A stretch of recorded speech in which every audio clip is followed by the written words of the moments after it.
Early retirement is impossible. At least that's what I thought before I entered college. But after studying business finance and discovering the early retirement community, I realized that not only is early retirement possible, but if I was smart with my money, I could retire before I was 30 years old.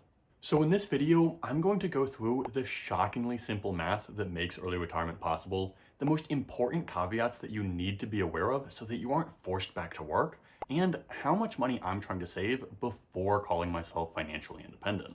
It's probably less than you think. But first, we need to debunk the biggest misconception about early retirement. When most people think of retiring, they think about saving up a big nest egg which they can spend while they aren't working. As long as that nest egg isn't a goose egg by the time you've passed, then you had a successful retirement. But over a long time period, that nest egg will eventually run out, which is a big reason that only 1% of people retire before they're 50 years old. So to retire before I'm 30 years old, I need a way to retire without spending down my nest egg. And that's where the 4% rule comes in. Learning about the 4% rule literally changed my life. And if I could only choose one lesson that I could teach people about money for the rest of my life, it would be this one. So let me explain why the 4% rule is so important, how it was calculated, and how to use it. And to show you why the 4% rule is so important, let me ask you a question. How much money do you need before you can safely quit working? That's a really important question, and you do not want to get this one wrong. But if you asked a bunch of people off of the street, they would probably have no idea. And this is exactly what the 4% rule helps you figure out. It's a simple rule of thumb that helps you calculate how much money you need to retire.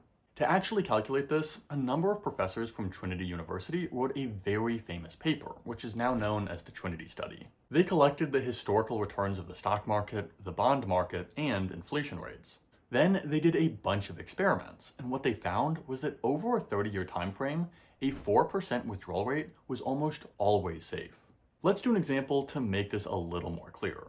Let's say you win the lottery and have $50 million in your bank account, which you have smartly invested. The 4% rule says that you can withdraw 4% of your money, which in this case is $2 million, every single year adjusted for inflation, and you'll still probably never run out of money. Of course, $2 million a year is way more money than anyone needs, and the only way that I'll ever earn that much money is if you smash the like and subscribe button. But the reason the 4% rule is so important is it gives you a very handy tool for calculating about how much money you need to retire.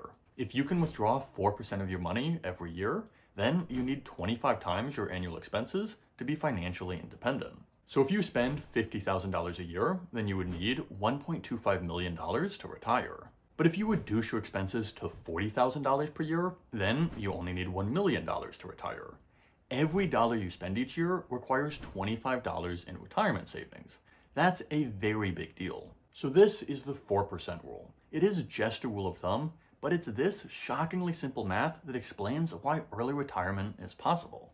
You just need to save 25 times your annual expenses. But as great as the 4% rule sounds, there are 5 super important caveats that you have to be aware of before using the 4% rule for yourself, or you could risk going back to work.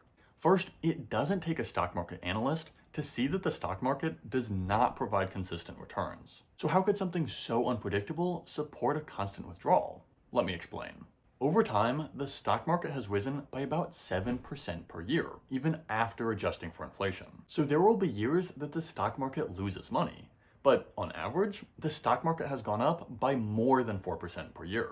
Those extra earnings can offset the down years. So historically, a 4% withdrawal rate has still been safe, even given the unpredictability of the stock market. But that brings us to the second super important caveat. There's a common saying, which you may have heard, which says that past performance is no guarantee of future results. The 4% rule has been derived from over 100 years of historical data. But I don't have a crystal ball to tell you whether the stock market will continue growing like it has in the past. And this is even more important for people that want to retire early. Because here's the thing, the 4% rule never considered super long retirements. In fact, the original Trinity study only considered retirements up to 30 years long. But if I retired at 30 years old, I could be looking at a retirement over twice that length. Now the good news is that even after running the numbers for even longer retirements, most portfolios actually increase in value. In other words, people build more wealth even after retiring, which is pretty awesome. But a longer retirement is more risky, and you may want to save more than 25 times your annual expenses before taking the leap. Something else to pay attention to is taxes.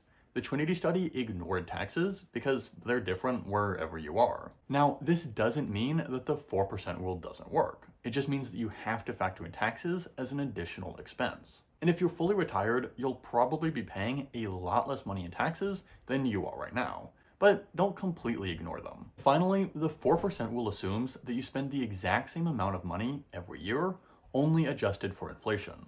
This might change as you age or have unexpected expenses, so it's smart to build in a little bit of a cushion.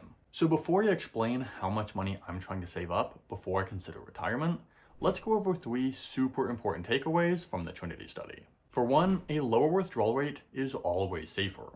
If you only withdraw 3% of your retirement portfolio instead of 4%, then your chances of a successful retirement are even higher. Second, shorter retirements are safer. While most portfolios that have followed the 4% rule actually increase in value, a shorter retirement does increase the chances that you'll have money left over. And third, portfolios that are primarily made up of stock investments tend to do better. Over the long run, bond-heavy portfolios tend to take a big hit from inflation. The Trinity study showed that high stock portfolios tend to do better over time. So how much money am I trying to save before I retire? Well, I've explained in past videos that I only spend about $20,000 per year, which is way less than the average person.